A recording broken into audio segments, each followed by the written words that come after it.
If you are someone looking to quit your marijuana addiction, luckily enough you found this video. You may be wondering, like, what is it like to go an extended period of time without smoking marijuana? What are some physical symptoms, mental symptoms, emotional symptoms I should look out for when and if I decide to stop smoking or taking any type of marijuana substance for even 40 days in a row? Well, here's the video for you. Tap in. I ain't worried about tomorrow, I ain't worried about tomorrow, I ain't worried about tomorrow, no. Coming from the west side, shout out to the land, yeah, know I'm gonna get my fam to the bands, hey yo, welcome back to the channel. What's good, you what going, gang. On my channel, my goal is to provide you with content that's both educational but also entertaining to watch, hence the term edutainment. You will laugh, I will brighten up your day while also giving you knowledge and insights that you can apply to your own personal life and make it better. I'm all about self-mastery, self-development, while enjoying the process with laughter along the way. So definitely hit them folks on the subscribe button. Millie Rock, New York and Millie Rock, yeah, hide in my sock. In New York, I'm Millie Rock, hiding in my socks. Millie Rock on that like button as well, I appreciate you. Now, I have had my own personal experience with porn addiction and being addicted to porn, so I can't personally speak like hands-on experience of marijuana, but I do know the strategies and tactics necessary to quit any type of addiction, whether that be coffee, marijuana, porn, alcohol. Addictions are all rooted in they have the same type of neural currency, and the fact that they spike your dopamine and give you a drug-like rush that you don't feel when you're sober, right? The reason why most people, I would say, if there's anything to be addicted to of all those like bad drugs, marijuana is one that I wouldn't mind someone to be addicted to. Right? It's a lot better than cigarettes. It's a lot better than alcohol, and you don't have those just crazy like physical symptoms that those types of substances can cause to you. But that doesn't discredit the fact that marijuana can be addictive. So, and again, if any of y'all struggling with marijuana addiction, I have a whole free mini course, free mini email series that walks you through step-by-step methods, meditation practices, things you should be eating, and how you should go about your everyday activities to really deconstruct those neural associations you've created to marijuana. So, without further ado, I called on Jeff to come onto the channel and really speak from his own personal experience going 40 days without marijuana, and hopefully it's extremely relatable for y'all. So check that out. Hey YouTube, what's up? Jeff Small with Small Talk TV here, and it is Sunday, February 9th right now, and it's just been a lazy weekend. I had some plans, they didn't really work out, but I've just been playing a lot of Xbox and basically just working out and playing Xbox, and then I had a basketball game yesterday, and it's just been kind of a lazy weekend. I've been sick recently. I just got over that completely, so that's good. I know I promised you guys this video a couple weeks ago, but I didn't really get to it because I was sick. And that video I'm going to make today is 40 days of weed-free living. I really have been enjoying it for the most part. I'm just going to give you guys the ups, the downs, a couple tips here and there. So I hope you guys enjoy this video. I'm going to start off by giving you guys the positives that I've experienced, the good things that have come from quitting weed. And I think the biggest one is it's boosted my self-confidence. And I know it's the biggest paradox about weed is that it's going to make you feel like you don't care about anything, you don't care what other people think. And that may be true for some people, but in my case, it was definitely not true. I experienced a lot of social anxiety when I was smoking a lot of weed. It could have been because society just kind of looks down on weed, and that's naturally going to make you feel bad, but either way, weed definitely did give me social anxiety. I used to be a really social person, and I still am, and even when I was smoking, I was still a very social person, but it was really hard for me sometimes to meet new people. It kind of gave me a bad reputation for smoking, which I don't necessarily agree with. I don't think you should judge someone for it, but that's what happened. So it's just definitely boosted my self-confidence. I've been meeting a lot more people. Another thing is that I've been breathing better.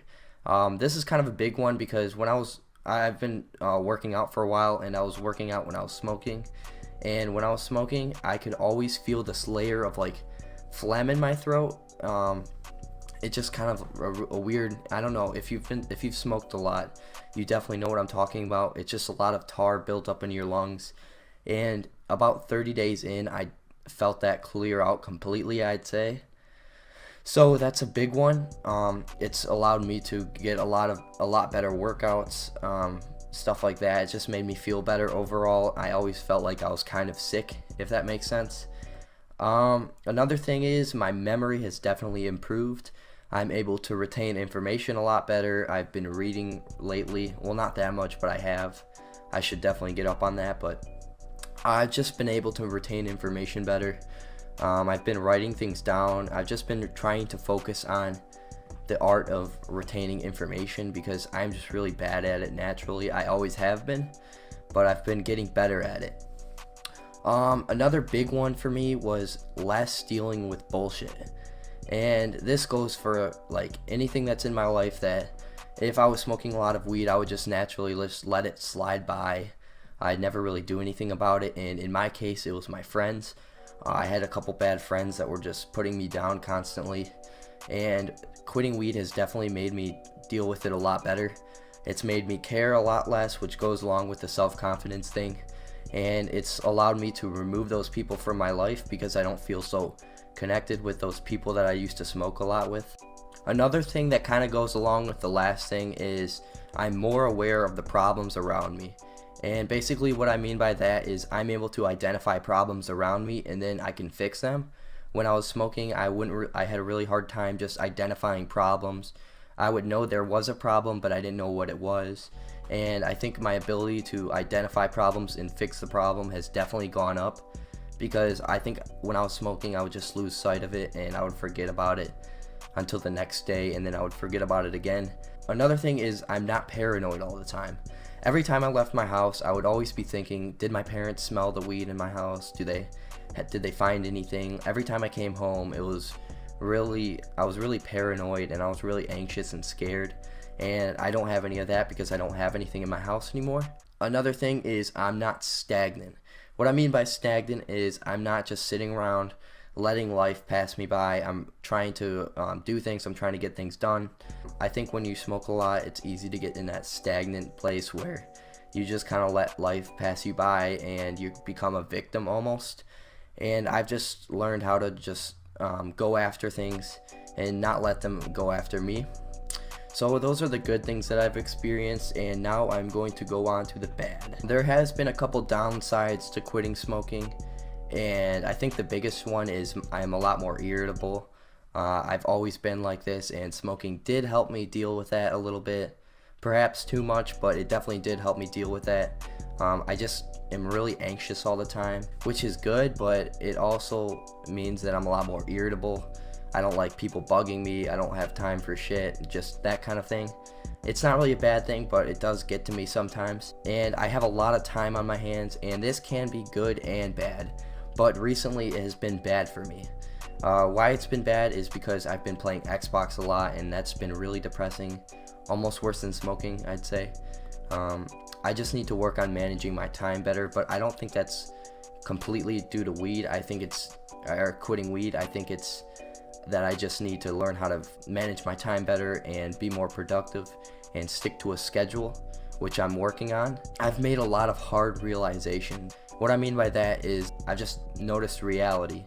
You know, weed kind of likes to paint a picture for you and just kind of lets you accept things in kind of a twisted way, I guess. Just quitting has really made me make some realizations that I didn't want to make, and now I'm kind of faced with them, which is a good thing in the long run, but right now it's not a good thing. I have been getting in ruts recently. What I mean by rut is that I've just been playing Xbox a lot and not doing anything. The last thing I want to say is that when you get tempted to smoke again, you have to look back at how you used to feel. This has definitely helped me from relapsing. I was considering smoking about like a week ago or so. I was just in a rut and I wasn't feeling right. And then I just thought about it, and I thought back to the time that I was smoking 5 times a day and I felt like absolute shit. And I just remembered how I realized that weed isn't the answer. You know, you need to make real changes, and if you can handle weed after that, then that's up to you. I don't plan on completely quitting. I think it's good once in a while, once a week, twice a week even is fine, but when you get to making it a habit, I think it's a bad thing for you, or at least it was for me. So I just want to remind you guys that weed is not the answer. Has weed ever made you feel better in the long term? It's made me feel better for the short time. It's made me be able to sleep that night or whatever, but it does not, it just paints a picture for you. It doesn't fix any problems. You have to realize that. And the sooner you realize that, the easier it'll be to quit. So I hope that video gave you a lot of insights and some things you should expect when you do go about this route of self-mastery and not being addicted and really just enjoying life sober, right? It's really sad when you think of when you smoke weed all the time and then being sober is quote unquote boring. I'm like, this is life. You should get high on life. Beer here? No, thank you. I prefer to get high on life. Right, so if you want, again, hopefully you were able to relate with Jeff and his personal experience with weed. If you want more accountability and more evidence-based methods, like a really step-by-step method approach to quitting your addictions, check out my email course, email series, and I will guarantee that you, by the end of it, you will be addiction-free. You will take back that choice of when you decide to smoke, rather than having the weed in control of you. Alright, so I appreciate you. God bless, much love, peace and joy. If you're not ready to join the email series yet, I have a ton of other videos marijuana related about addiction and overcoming it that you definitely want to watch as well. So check those out, link in the description, pinned comment, and in the cards. So God bless, much love, peace and joy, namaste, and always remember, if it doesn't feed you, don't water it. What you're watching, what you're listening to, what you're eating doesn't nurture you or make you better, cut it off. Our diet is more than just what we eat. It's everything that we consume. Alright, fam. Deuces. And I don't, I know that nothing that coming is gonna put me in a place I fall. So I'm going, ain't looking back, yeah. Homie, this ain't last year. Focus on right now, and it's my time, ain't looking past you.